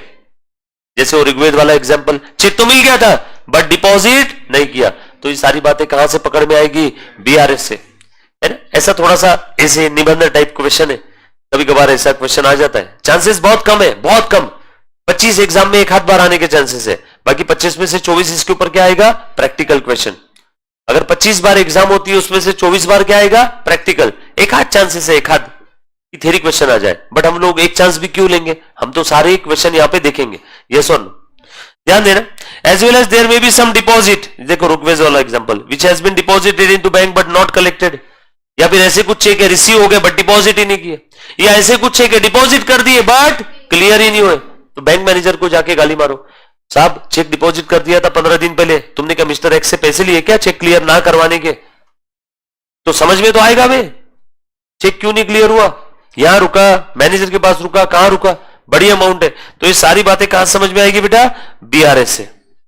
कुछ एक्सपेंसेस भी होते हैं, some expenses might have been debited और bills might have been dishonoured, it is not known to the industrial unit in time, it may lead to wrong conclusions. Wrong conclusion क्या हो जाएगा? गलत liquidity position समझ में आएगी। तो बस ये सारा कंफ्यूजन और ये सारी क्या कहते हैं मिसलीडिंग इंफॉर्मेशन नहीं होना चाहिए, इसीलिए हम लोग क्या बनाते हैं? बीआरएस। सिंपल है, ऐसे टाइप है। 5-6 लाइन का आया तो 2 या 3 नंबर के लिए पूछा हुआ क्वेश्चन था। सर भी इतना सारा लिखना है? नहीं नहीं, इसमें 2-3 पॉइंट भी लिख दिए तो भी काफी है। चांसेस बहुत कम होते हैं बट पढ़ के जाना, छोड़ना कुछ भी मत। और इंटरेस्टिंग चीज यार, गलत का है, अपने एग्जाम्पल याद रखना। सर एग्जाम्पल मन से लिखिए, बिल्कुल चलेगा, कोई दिक्कत नहीं। अब आ जाओ, काम की बात यहां से शुरू होती है। अब पूरे इसमें कौन से क्वेश्चन है बेटा? आपके सारे के सारे ये न्यूमेरिकल्स है, जो भी आपको प्रैक्टिकल क्वेश्चन सॉल्व करने हैं। यस और नो? आ जाओ, हम लोग कहां से शुरू करेंगे? क्वेश्चन नंबर 3 से। क्यों सर 1 और 2 क्यों नहीं? 1 और 2 में एडजस्टेड कैश बुक है, अभी तक आपने एडजस्टेड कैश बुक पढ़ा ही नहीं, तो आपको वो आएगा नहीं। चलो अभी आपने देखो, अब इसका करना कैसे, मेरी बात सुनना। मैं आपको बता दूं आपके नोट्स में आप कैसे लिखोगे। मैं आपको बता दूं आपकी नोट्स में आप कैसे लिखोगे। आप ऐसे लिखोगे बेटा, ये देखो आपकी नोट्स है ना बीआरएस टॉपिक की, ये आपके पास में नोट्स आ जाएगी, डोंट वरी, मैं आज ग्रुप पे भेज दूंगा इसका बीआरएस का। ध्यान से सुनना बेटा सब लोग। आप ऐसे लिखना क्वेश्चन नंबर 3 और ऐसे लिखना एमआरपी बीआरएस। कैसे लिखोगे? 3 एमआरपी बीआरएस। प्रश्न वापस लिखने की जरूरत नहीं है, क्वेश्चन मत लिखना, वो मैं आपको दे दूंगा, बस आपने आंसर ही लिखना है सिर्फ। क्वेश्चन नंबर 3 और आप नीचे क्या लिखोगे? एमआरपी, और आगे लिखोगे डैश बीआरएस। तो बीआरएस टॉपिक का, एमआरपी की नोट्स का बीआरएस टॉपिक का क्वेश्चन नंबर 3 चल रहा है। पेज नंबर इसमें मैं नहीं लिखवा के दे रहा हूं क्योंकि पेज नंबर थोड़े बहुत चेंज होंगे इसमें आगे पीछे, प्रश्न क्रमांक का चेंज नहीं होगा, है ना। चले आगे, क्योंकि मैं जो जो आपको समरी लिखवा के दे रहा हूं वो समरी मैं नोट्स में भी इंक्लूड करके दूंगा आपको। मतलब एग्जाम के समय बस आपने एग्जाम सेंटर के बाहर झाड़ के नीचे शांति में जब बैठोगे 15-20 मिनट, होता है ना एग्जाम सेंटर में बाहर पेड़ जहां पे बच्चे बैठे रहते हैं, तो वहां पे आपने बस वो बुक लेके जाना, उतनी उतनी बुक फटाफट पढ़ लेना, है ना। तो ध्यान से सुनना, क्वेश्चन नंबर 3 एमआरपी बीआरएस क्या दिया बेटा इस क्वेश्चन में? देखो जरा, मैं पढ़ू। Prepare bank reconciliation statement. ओ बीआरएस टॉपिक का क्वेश्चन है, ध्यान से सुनना। From the following particulars as on 31 March 2018, debit balance दिया as per bank column of cash book. मतलब क्या दिया रे बेटा? कुछ नहीं, कैश बुक का debit balance, plus balance, favourable balance. Yes और no? Cheque issued to the creditor but not yet presented, dividend received but not entered in cash book, interest credited by bank. ये कुछ transactions दिए, मैं आपकी सुविधा के लिए यहाँ पे बस नंबर लिख देता हूं, 1 2 3 4 5 6 7 8। दिया क्या है starting point? Cash book. Passbook दिया है क्या यहाँ पे? नो। अब तुम बताओ, गेस करो स्टार्टिंग पॉइंट क्या होगा? Obviously common sense, passbook balance दिया ही नहीं, क्या दिया है, सिर्फ और सिर्फ कैश बुक। बीआरएस बनाना है, स्टार्टिंग पॉइंट क्या ले लो, कैश बुक। कितना दिया बेटा कैश बुक का बैलेंस, 18,60,000, 18,60,000। डेबिट बैलेंस है कि क्रेडिट बैलेंस है, डेबिट, यानी प्लस है कि माइनस है, फेवरेबल है कि अनफेवरेबल है, यानी हमारे हिसाब से बैंक में कितने पड़े, 18,60,000। क्या नाम है बेटा इसका, दिया ही नहीं नाम पार्टी का। सो लिखेंगे बेटा सब लोग, bank reconciliation statement of, parade दिया है क्या, परेड डेट दिया है कब बनाना है, ऑन 31 मार्च 2018। पार्टी का या कंपनी का नाम दिया नहीं है, सीरियल नंबर, पर्टिकुलर्स, अमाउंट,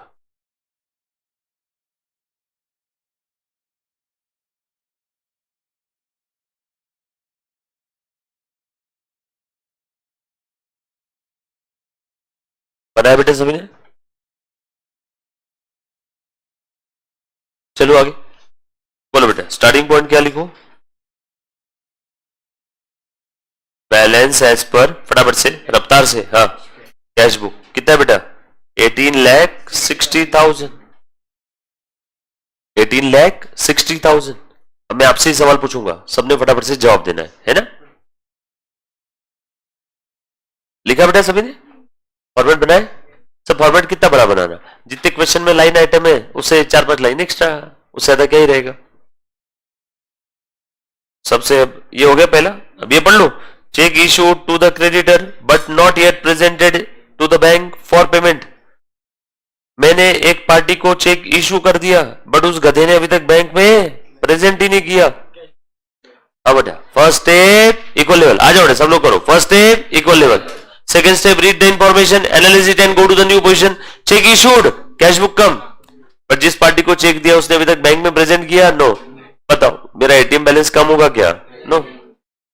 जिसको चेक दिया उसने चेक बैंक में लगाया ही नहीं, तो मेरा एटीएम बैलेंस कम होगा क्या, नो। यही करा है, खेल खत्म हो गया, न्यू पोजीशन आ गया, बरोबर है क्या।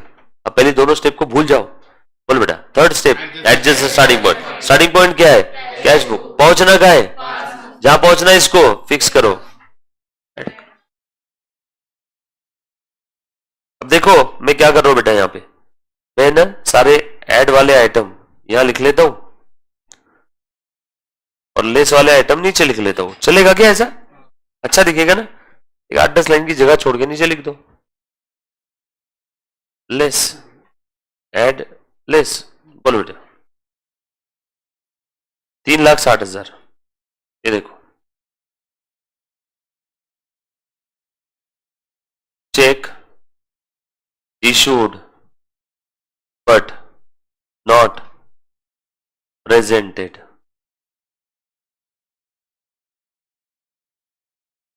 कुछ था इसमें, सिंपल है सर। अगर हमने डायरेक्टली भी लिख लिया कोई तकलीफ नहीं है, आपने अगर लाइन से भी सब लिख दिया एडलेस एडलेस तो भी कोई तकलीफ नहीं है बेटा, बस ये कैसा है दिखने में प्रेजेंटेशन थोड़ा अच्छा दिखता है, बस और कुछ नहीं, जस्ट मैटर ऑफ प्रेजेंटेशन। वैसे भी accounting is an art as well as science ना, आर्ट मतलब क्या है, प्रेजेंटेशन ही तो है, भी साइंस क्या है, आप जो एक्यूरेट रिजल्ट निकालते हो किसी चीज का, इतना प्रॉफिट है, इतना लॉस है, इतना डिप्रिसिएशन है, वही तो है साइंस। साइंस मतलब क्या होता है, किसी चीज के पीछे का कार्य कारण और भाव समझना। अगर धंधे में लॉस हुआ है तो अकाउंटेंट समझा सकता है ना उसके पीछे का कार्य कारण और भाव, कि देखो साहब यहाँ पे तुमने खर्चे अनाप शनाप किए, यहाँ पे इनकम कम हुई इसलिए क्या हुआ, लॉस। इसीलिए अकाउंट को साइंस भी बोला जाता है। आ जाओ अकाउंटिंग को, next, dividend received by the bank but not entered in the cash book. Dividend receive हुआ है बेटा बट कैश बुक में आया नहीं। अगेन बेटा फर्स्ट स्टेप इक्वल, इंफॉर्मेशन पढ़ो, डिविडेंड मिला, अब बैंक वालों ने डिविडेंड रिसीव किया, कहां पे एंट्री करोगे, कैश बुक में या पासबुक में, पासबुक में, कौन करेगा, bank. Rule number 1, direct entry in passbook, effect in cash book is pending. आगे न्यू पोजीशन आ गया क्या, फेल खत्म। Third step, adjust starting point, starting point क्या था, कैश बुक, पहुंचना कहां है,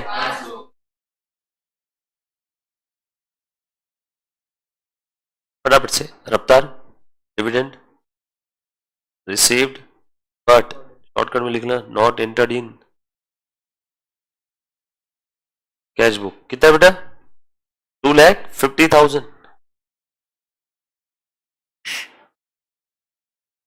डन।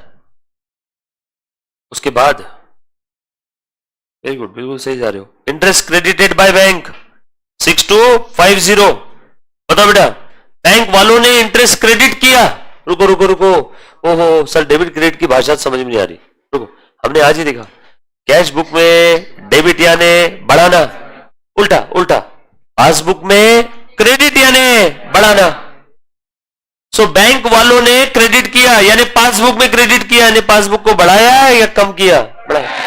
कैश बुक में डेबिट यानी बढ़ना, उल्टा पासबुक में क्रेडिट यानी बढ़ना। इसीलिए तो देखो आपको मैसेज आता है your account has been credited. आपके अकाउंट में पैसे आए, आपका पासबुक बढ़ा तो आपको मैसेज क्या आता है? Your account has been credited.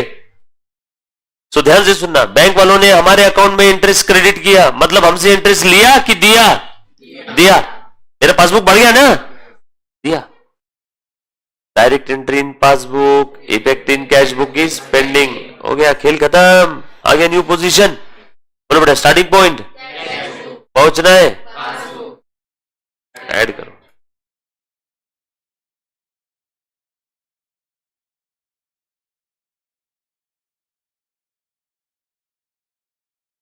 कितना अमाउंट था इसका? 6250।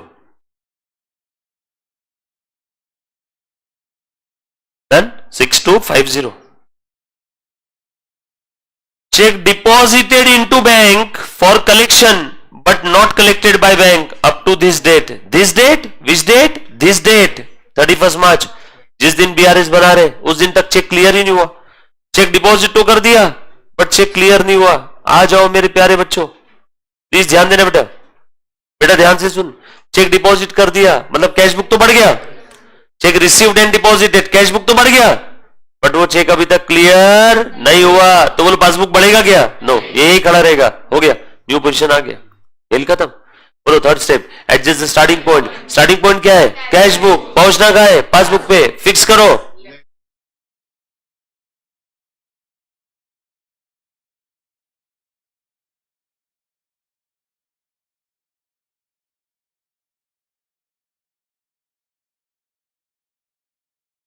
अमाउंट है इसका 7,70,000।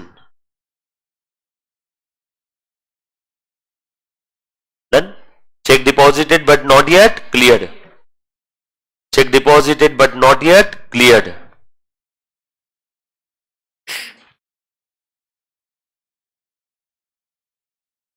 डन। आ जाओ। Bank charges not entered in cash book 1,000। Bank वालों ने चार्जेस तो लगा दिए बेटा, प्लीज ध्यान देना। फर्स्ट टिप इक्वल, बैंक वालों ने चार्जेस तो लगा दिए। तो बताओ, बैंक वालों ने चार्जेस लगा दिए तो पासबुक कम हो जाएगा, बट ये चार्जेस का इफेक्ट अभी तक कैश बुक में नहीं आया। क्या जरूरत थी बोलने की? तुम अगर नहीं भी बोलते तब भी मैं सोचने वाला था। Direct entry in passbook, effect in cash book is pending. आगे न्यू पोजीशन, खेल खत्म। भूल जाओ पहले दो स्टेप को। Third step, adjust starting point. Starting point क्या है? Cash book. पहुंचना कहां है? फिक्स करो, लेस करो।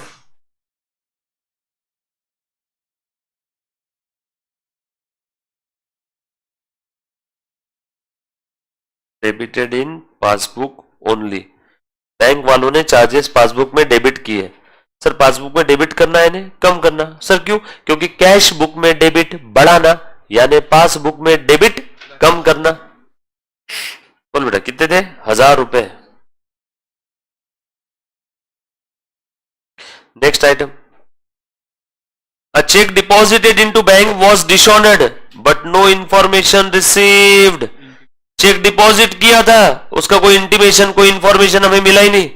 चेक डिसऑनर हो गया 160 का। आ जाओ, first step equal, check deposited यानी कैश बुक बढ़ा दिया होगा हमने, बट ये जो चेक मैंने डिपॉजिट किया ना भैया बैंक में, ये चेक डिसऑनर हो गया। अब तुम बताओ, डिसऑनर हो गया तो कभी जीवन में, कभी जिंदगी में इस चेक की वजह से पासबुक बढ़ेगा क्या? समझ में आया ना? मैंने जो चेक लिया था वो चेक मैंने बैंक में डिपॉजिट कर दिया, कैश बुक तो बढ़ गया, check received and deposited, but वो चेक ही डिसऑनर हो गया।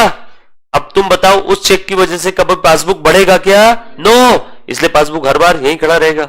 आ गया डिफरेंस, आ गया न्यू पोजीशन, खेल खत्म। बोलो बेटा, स्टार्टिंग पॉइंट क्या है? Cash book. पहुंचना कहां है? फिक्स करो, लेस करो। डिपॉजिटेड चेक डिसऑनर्ड, ये जो चेक डिसऑनर हुआ ना वो किस्सा हमें अभी तक पता ही नहीं, इसलिए हमने कैशबुक कम नहीं किया। अगर पता होता तो हम हमारा कैशबुक भी रिवर्स कर देते डिसऑनर हो गया तो, बट हमें पता ही नहीं था। कैशबुक बढ़ा तो दिया बट हमें पता नहीं डिसऑनर हो गया चेक। समझ में आया क्या? देखो आगे new position, starting point cashbook less कर दो, डिपॉजिटेड चेक डिसऑनर्ड, कितने का अमाउंट है बेटा इसमें? 160।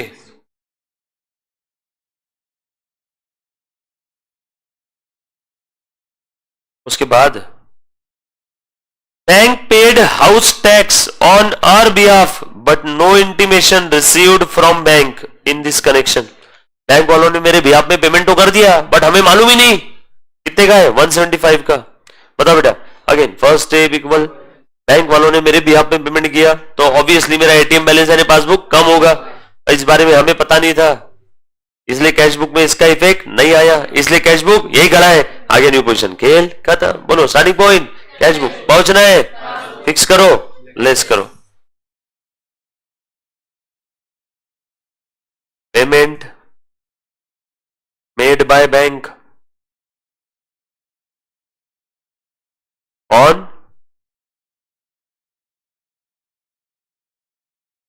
आवर बिहाफ, बेटा अमाउंट 1,75,000।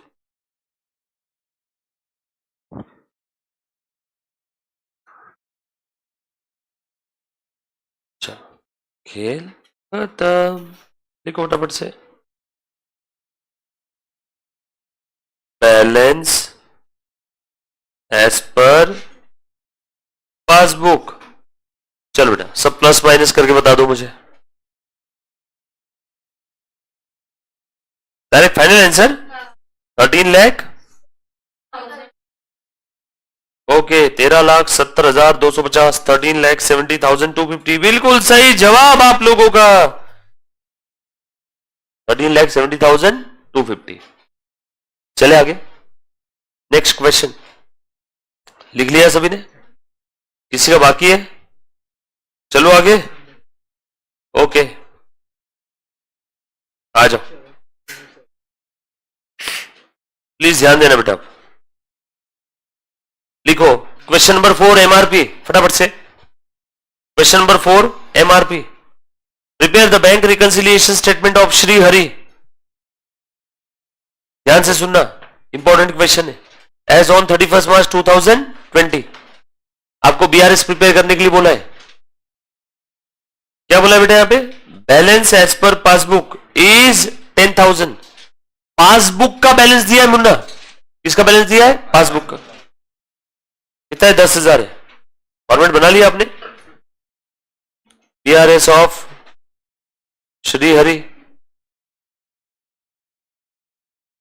क्वेश्चन नंबर 4, कब का बीआरएस बनाने बोला है? डेट दिया है क्या? 31 मार्च 2020। लिखो ऐसा, फॉर्मेट बनाओ। कितने आइटम है मैं पढ़ लू एक बार इसके अंदर में?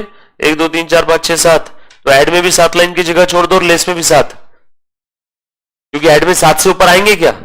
लेस में 7 से ऊपर आएंगे क्या? बैलेंस एज पर क्या दिया है इस बार? पासबुक। कैशबुक का बैलेंस दिया है क्या? नो, पासबुक का बैलेंस दिया है 10,000।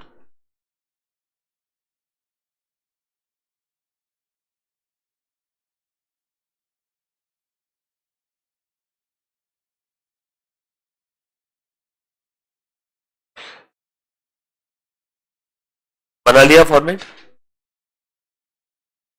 बनाओ, रफ्तार से बनाओ बेटा, लिखने का काम फास्ट में। 4 घंटे का पेपर 3 घंटे में लिखना है। पेपर कितना लेंथी होता है? एक आम इंसान को, मैंगो पीपल को, उसे पूरा करने में कितना समय लगता है? 4 घंटे। बट आपको कितने घंटे में लिखना है? 3 घंटे। तभी तो आप सीए कहलाओगे।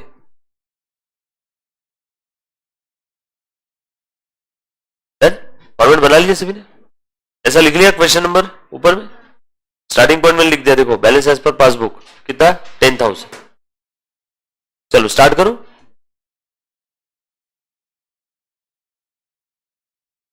हाँ ले बेटा, सबसे पहला आइटम हो गया ना, लिख दिया मैंने, देखो टिक कर दिया उसको। सब लोग साथ में रहना बेटा। दूसरा, bank collected a cheque of ₹500। ध्यान से एकदम focus 100%।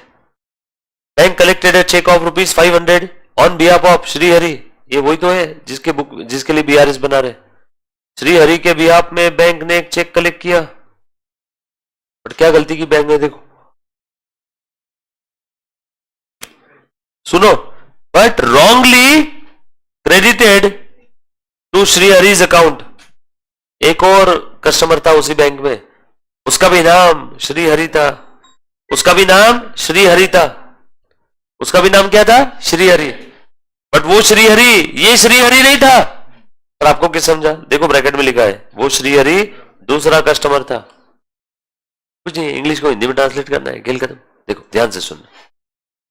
Bank collected a cheque of ₹500 on behalf of Shri Hari.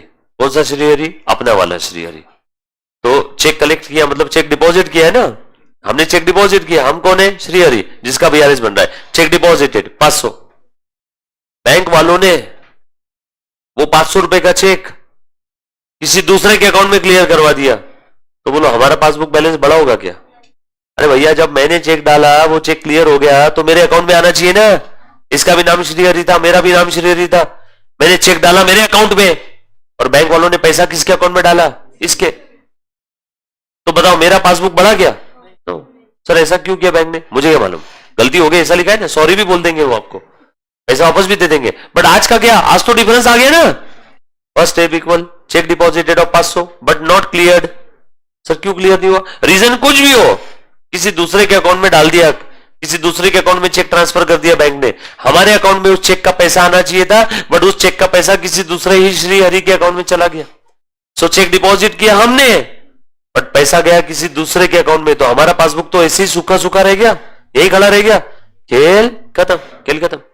बोलो बेटा, स्टार्टिंग पॉइंट पासबुक, पहुंचना का है। इस बार पासबुक है ना, इस बार स्टार्टिंग पॉइंट पासबुक, पहुंचना का है, फिक्स करो।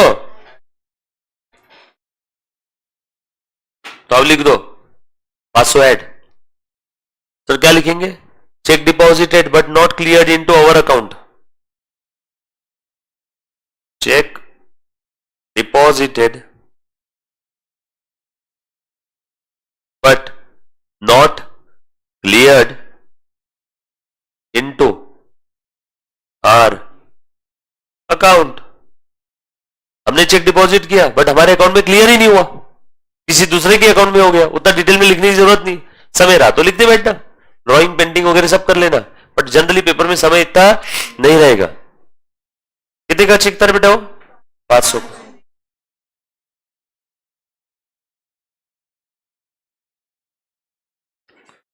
इसको नीचे लेके आ जाओगे अपने, इसको आजू बाजू में।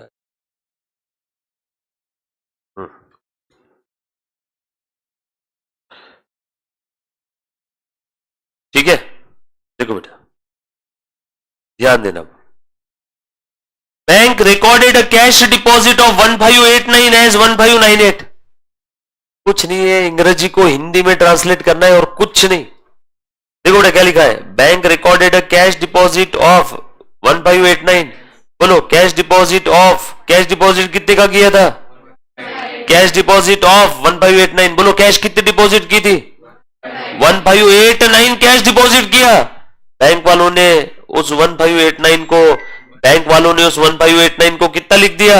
1598। मतलब मैंने मेरे अकाउंट में 1589 डिपॉजिट किया, मतलब मैं एंट्री क्या पास करूंगा? Bank account debit 1589। बैंक वालों ने 1589 की जगह कितना लिख दिया? 1598। कितना एक्स्ट्रा लिखा रे? 9 रुपए। खेल खत्म, आ गया न्यू पोजीशन। मैंने कैश बुक बढ़ाया 1589 से, बैंक वालों ने पासबुक बढ़ा दिया 1598 से। 1589 1598 आ गया क्या न्यू पोजीशन? बोलो डिफरेंस कितने का है? 9। बोलो स्टार्टिंग पॉइंट पासबुक, बोलो पहुंचना कहा है? जहां पहुंचना इसको, और 9 रुपए लेस करो।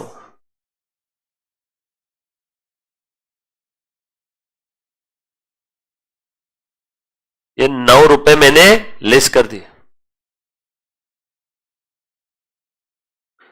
देखो क्या लिख रहा हूं, cash deposit wrongly entered in passbook. Cash deposit का गलत अमाउंट लिखा गया है पासबुक के अंदर में, बस इतना ही। सर वो डिटेल में 1598 1589 नहीं भी लिखा तो भी चलेगा, बट आप लोगों के लिए ट्यूटोरियल नोट दे देता हूं यहां पे। कौन से नंबर का ट्रांजैक्शन था ये? 3 नंबर का, ये आप लोगों के लिए तीसरे नंबर का ट्रांजैक्शन था। First step cash book passbook equal level, second step बोलो बेटा इंफॉर्मेशन क्या थी बताओ जरा। हमने कैश डिपॉजिट कितना किया, यानी हमारा कैश बुक का बैंक कॉलम कितने से बढ़ेगा, 1589 से, बट बैंक वालों ने सेम फिगर कितनी ले ली, यानी पासबुक ऊपर कैश बुक नीचे। Third step adjust starting point, starting point क्या है यहां पे, देयरफॉर डिफरेंस कितने का है बेटा बताना है जरा, 9 रुपए का डिफरेंस है, देयरफॉर लेस करेंगे 9। ये समझ में आया सभी को कैसे है? ये पेपर में मत लिखना, ये ट्यूटोरियल नोट आपके लिए, कल चल के फ्यूचर में भविष्य में जब आप ये टॉपिक रिवाइज करोगे तो ट्रांजैक्शन नहीं समझ में आए तो बाजू में लिख करके दे दिया। बढ़ो आगे। उसके बाद next withdrawal column of the passbook under cast by 100। Passbook का विड्रॉल कॉलम 100 से कम हो गया, अंडर कास्ट यानी कम हो जाना। रुको रुको ऐसे नहीं समझेगा, एक और ट्यूटोरियल नोट, ट्यूटोरियल नोट बेटा यहां तक किसी को कोई तकलीफ तो नहीं है ना, एनीबॉडी? पक्का समझ में आया सभी को? अब ध्यान से सुनना, किसका विड्रॉल कॉलम की बात चल रही है, कैश बुक या पासबुक के? बेटा ध्यान से सुनना, withdrawal column of passbook under cast by 100। आ जाओ लिखो ऐसा सब लोग, withdrawal column of passbook undercasted by 100। बच्चों कैश बुक का नहीं पासबुक का है, हाँ? तो ध्यान से सुनना, बहुत सिंपल है, मैं आपको इसका एक एग्जांपल देता हूं। मान लो मैंने बैंक से पैसे निकाला 900 रुपए, मैंने पैसे कितने निकाले, 900 रुपए। देखो बेटा ध्यान देना, first step cash book passbook equal level रहेगी। मैंने बैंक से पैसे कितने निकाले, 900।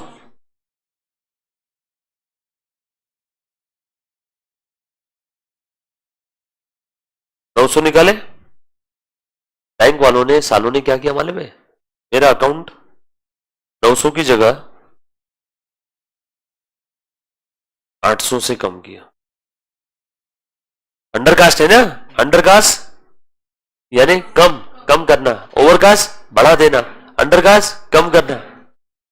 सो मैंने बैंक से पैसे निकाले 900, बैंक वालों ने भी मेरा अकाउंट 900 से कम करना चाहिए था, बट उन्होंने 100 रुपए कम अमाउंट से कम किया, undercasted by 100। Withdrawal column undercast हो गया, अंडरकास्ट यानी गलती से कम कर देना, ओवरकास्ट यानी गलती से बढ़ा देना, अंडरकास्ट यानी गलती से कम कर देना, ओवरकास्ट यानी गलती से बढ़ा देना। प्लीज आप लर्न मत करना कोई भी रूल, बच्चे वो गलती कर रहे हैं मन के मन में कि सर ऐसा है तो मैं ऐड ही कर लूंगा, नो, सारे रूल फेल हो जाएंगे। जो बता रहा हूं स्टेप्स वही एज इट इज फॉलो करना बेटा इस पे। तो यहां पे अंडरकास्ट हुआ है, मैंने निकाले कितने, 900, बैंक वालों ने 900 की जगह कितना लिखा, 900 में अंडरकास्ट 100 यानी 800, बैंक वालों ने कितना लिखा, 800। तो क्या मैं बोल सकता हूं अपना एग्जाम्पल फिट हो गया? दैट इज पासबुक का कौन सा कॉलम, विड्रॉल। कम करने वाला कॉलम विड्रॉल ही होता है ना, और बढ़ाने वाला कॉलम कौन सा होता है, deposit. So that is passbook का विड्रॉल कॉलम अंडरकास्ट बाय 100। ये पासबुक का न्यू पोजीशन आ गया। अब तुम बताओ, ये अंडरकास्ट विड्रॉल कॉलम हुआ तो पासबुक ऊपर दिख रहा है नीचे, ऊपर, कैश बुक नीचे। देखो देखो देखो, ए मुन्ना इधर ध्यान दे, सब लोग ध्यान दो बेटा, ये कितना है 900 और ये कितना है 800। ए बेटा इधर ध्यान दे, मैंने कितने निकाले 900, बैंक वालों ने भी 900 से कम करना चाहिए था, बट उन्होंने अंडरकास्ट कर दिया, अंडरकास्ट 900 में से 100 कम कर दिया, कितने 800। मैंने 900 से कम किया, बैंक वालों ने 800। सर एक सेकंड रुको, पहले 900 800 कहां से है वो बताओ। ठीक है, कोई भी फिगर ले ले। मैंने 10,000 रुपए विड्रॉ किए, बैंक वालों ने 9,900 से कम किया। 100 का डिफरेंस है ना, हमें तो बस ये डिफरेंस से लेन देन है। मैंने रुग्वेद को 1,000 का चेक दिया, कैशबुक कम हो गया 1,000 से। बैंक वालों ने जब चेक क्लियर करवा दिया तो मेरे एटीएम से कितने कम करने चाहिए थे? 1,000। उन्होंने 1,000 की जगह 900 से ही कम किया। मैंने निकाले 1,000, बैंक वालों ने 1,000 की जगह अंडरकास्ट कर दिया, 900 से कम किया। बताओ पोजीशन कैसी दिख रही है? पासबुक ऊपर, कैशबुक नीचे। खेल खत्म। मैंने जितना भी अमाउंट निकाला बैंक वालों ने उससे 100 कम निकाला। मैंने चेक इशू किया। सर बार बार आप इशू का एग्जांपल क्यों ले रहे हो? क्योंकि विड्रॉल कॉलम है, इसीलिए मैं पैसे विड्रॉल या चेक इशू का एग्जांपल ले रहा हूं।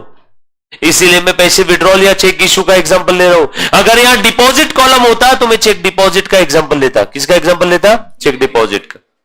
अब यहां पे विड्रॉल कॉलम है तो मैंने यहां पे एग्जांपल कौन सा लिया? देखो, कोई भी फिगर ले लो आप। बस मान लो मैंने 900 रुपए का चेक इशू किया। हाँ, 900 का चेक इशू किया, कैशबुक कम हो गया 900 से, और वो चेक क्लियर हो गया। तो बैंक वालों ने भी इज्जतदारी और ईमानदारी से कितने पैसे कम करने चाहिए थे? 900। बट उन्होंने 900 की जगह अंडरकास्ट कर दिया, 900 की जगह 800 से कम किया। खेल खत्म। सो मैंने कम किया 900। फर्स्ट स्टेप इक्वल, इंफॉर्मेशन पढ़ा, मैंने चेक इशू किया आपको समझाने के लिए 900 का, बैंक वालों ने कितने से कम किया? 800 से। आ गया न्यू पोजीशन। बोलो पासबुक ऊपर, कैशबुक नीचे। खेल खत्म। Third step, adjust the starting point. Starting point passbook, पहुंचना है, फिक्स करो, लेस करो, फिक्स करो, लेस करो। देखो पासबुक ऊपर है ना, starting point passbook, therefore less passbook, withdrawal column, undercast. ये बात समझ में आई सभी को? पासबुक का विड्रॉल कॉलम क्या हुआ है? अंडरकास्ट हुआ है। गलती से भी ये मत सोचना अंडरकास्ट वर्ड है इसलिए लेस आया, मत रूल बनाना। जैसा सॉल्व किया वैसा हर एक स्टेप, वही 3 स्टेप फॉलो करना है। हर बार अंडरकास्ट माइनस नहीं होता है। पासबुक का डिपॉजिट कॉलम अंडरकास्ट हुआ, चलो डिपॉजिट कॉलम, चेक डिपॉजिट किया मैंने 1,000 का, बैंक वालों ने अंडरकास्ट कर दिया 100 से, यानी चेक क्लियर हुआ तो 1,000 की जगह बैंक वालों ने कितना लिखा? 900। अब बताओ, स्टार्टिंग पॉइंट पासबुक है, पहुंचना कैशबुक पे, फिक्स करो, क्या हुआ यहां पे? तो हर बार अंडरकास्ट लेस नहीं होता। कोई भी रूल मत बनाना मन से। सर ये अंडरकास्ट ओवरकास्ट वाला वापस बता देंगे क्या? हाँ बिल्कुल बता दूंगा, पूरी दुनिया ही बता दूंगा इसके अंदर में। अंडरकास्ट सिर्फ आज एक फॉर्मेट ऐसा बना करके रख लेना साइड में क्वेश्चन के आगे। अंडरकास्ट क्या क्या हो सकता है? कैशबुक भी हो सकता है, पासबुक भी हो सकता है। कैशबुक में भी अंडरकास्ट होने के लिए 2 बातें, debit side, credit side. Passbook में भी अंडरकास्ट होने के लिए 2 बातें, डिपॉजिट कॉलम और विड्रॉल कॉलम। पासबुक में होता है ना डिपॉजिट विड्रॉल, पैसे डिपॉजिट किए तो डिपॉजिट कॉलम में लिखते हैं, विड्रॉ किए तो विड्रॉल कॉलम में। इतना ही नहीं, ये ऐसा लिख लिया बेटा, ये ऐसा लिखने के बाद नीचे 6 लाइन की जगह छोड़ देना, 6-7 लाइन की, 8 लाइन की जगह छोड़ देना, 8 एक लाइन की। और उसके बाद क्या लिखना मालूम है? 8 लाइन की, 8-9 लाइन की ऐसी जगह छोड़ देना, 8-9 लाइन की जगह छोड़ दो। फिर लिखो ओवरकास्ट। जब अंडरकास्ट की बात निकली है तो ओवरकास्ट भी लिख लो, जरूरी थोड़ी कि पेपर में अंडरकास्ट ही आएगा। ओवरकास्ट, ओवरकास्ट भी अगेन आपकी दुनिया में क्या क्या हो सकता है? कैशबुक और पासबुक। कैशबुक में भी ओवरकास्ट होने के लिए 2 बातें, debit side, credit side. Passbook में भी ओवरकास्ट होने के लिए 2 बातें, डिपॉजिट कॉलम और विड्रॉल कॉलम। ये 8 के 8 केसेस आपको मैं बताऊंगा टुमारो। ये बस लिख करके रख लेना अभी आपके पास। कल ये 8 के 8 केसेस डिस्कस करेंगे, 25 मिनट इसी में जाएंगे कल हमारे, बरोबर है ना? ये लिखा बेटे सभी ने? अंडरकास्ट की कितनी केसेस बताओ मुझे? 1 2 4। ओवरकास्ट की कितनी है? 1 2 3 4। अपने को तो एक ही केस है इसमें, टोटल कितनी केसेस है? 8। सब देखेंगे, कुछ भी लर्न नहीं कर रहे, सब लॉजिकल ऐसे ऐसे करते हो जाएगा आराम से, है ना। आ जाओ, नेक्स्ट ट्रांजेक्शन क्या है बेटा इसमें? विड्रॉल कॉलम को हमने लिख दिया 100 रुपए। Credit balance of 1500 on page 5 was recorded on page 6 as a debit balance. भाई साहब, पिछले पेज का क्रेडिट बैलेंस था 1500, वो अगले पेज पे डेबिट बैलेंस बोल के लिख दिया। 1500 क्रेडिट बैलेंस को अगले पेज पे डेबिट बैलेंस लिख दिया। अब ये किसकी बात चल रही है? पासबुक की या कैश बुक की? नहीं, कुछ बोला नहीं है तो हम लोग अज्यूम करेंगे हमारे बुक के अंदर में हुआ होगा। पिछले पेज का अगले पेज पे लिखते समय हमसे गलती हुई होगी, ऐसा सोचना। जनरली बैंक में ऐसी गलती नहीं होती। समझ में आया सभी को? सो कैश बुक में ऐसा लफड़ा हुआ समझना। सो क्रेडिट बैलेंस था। अब तुम बताओ, कैश बुक में क्रेडिट बैलेंस यानी क्या होता है? माइनस। और कैश बुक में अगले पेज पे क्रेडिट की जगह डेबिट लिख दिया, डेबिट यानी क्या होता है? प्लस। बहुत ही सिंपल तरीके से देखो बेटा, माइनस 1500 को इन गधों ने क्या लिख दिया? प्लस 1500। माइनस 1500 था, माइनस 1500 से कहां लेके गए? यानी बढ़ाया है कम किया? Very good. किसको? कैश बुक को। कितने से बढ़ाया? 3000 से। ये माइनस 1500 से 0 तक लेके गए तो ये 1500, और ऊपर 0 से 1500 लेके गए तो और 1500, तो टोटल कितना हुआ? मुझे भैया से 100 रुपए लेने थे, मुझे याद नहीं था, मैंने गलती से इसको 100 रुपए दे दिए। अब बताओ मैं इससे वापस कितने लूंगा? 200। जो एक्चुअल 100 लेने थे वो, और जो मैंने गलती से दे दिए थे वो भी तो वापस लूंगा ना। यस और नो? अब यहां पे क्या हुआ? कैश बुक कितने से बढ़ गया? 3000 से। इसका इफेक्ट पासबुक पे होगा क्या? नो। ऐसा अगर है तो मैं पासबुक कैश बुक गलती से 100 करोड़ से बढ़ा देता हूं, पासबुक में आ जाएंगे क्या 100 करोड़? आ गया न्यू पोजीशन, खेल खत्म। बोलो स्टार्टिंग पॉइंट पासबुक, पहुंचना है फिक्स करो, 3000 ऐड करो।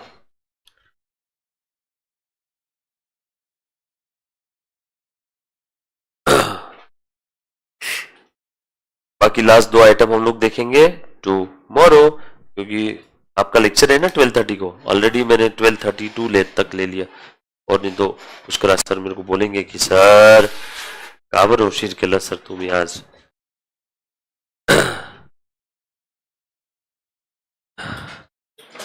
हाँ बेटा, पूरा सिलेबस होगा। एंट्री बताओ, कौन सी एंट्री? ये ऊपर जो लिखा था वो, ये ना? अच्छा, जर्नल एंट्री की ट्रांजैक्शन में? अच्छा अच्छा, ट्रांजैक्शन में नहीं, ये बैलेंस है ना, बैलेंस को गलत लिखा। ये पिछला पेज था, यहां का बैलेंस था माइनस 1500, अगले पेज पे इन्होंने क्या लिख दिया? प्लस 1500। तो इसकी एंट्री नहीं। बैलेंस की हम लोग कब से एंट्री करने लगे? बैलेंस को कैरी फॉरवर्ड करते। अच्छा अच्छा अच्छा, पर्टिकुलर कॉलम में लिख लो। ऐसा लिखो बेटा, credit balance of previous page wrongly recorded as debit balance on next page of cash book। जो क्रेडिट बैलेंस था उसको अगले पेज पे मैंने गलती से क्या लिख दिया? Debit balance. और ये जो साइड में ट्यूटोरियल नोट लिख के देता हूं ना बच्चों, ये भी लिख लिया करो। ये काम की चीजें होती है, कल चल के आपको समझेगा नहीं सर वहां पे तो 1500 ही, आपने 3000 क्यों लिया? तो ये साइड बाय साइड लिख लेना, ये आपके लिए, पेपर में लिखने की जरूरत नहीं, कल चल के आप जब रिवीजन करोगे ना उसके लिए। चलो यार बच्चों, thank you so much guys, love you all, take care, bye.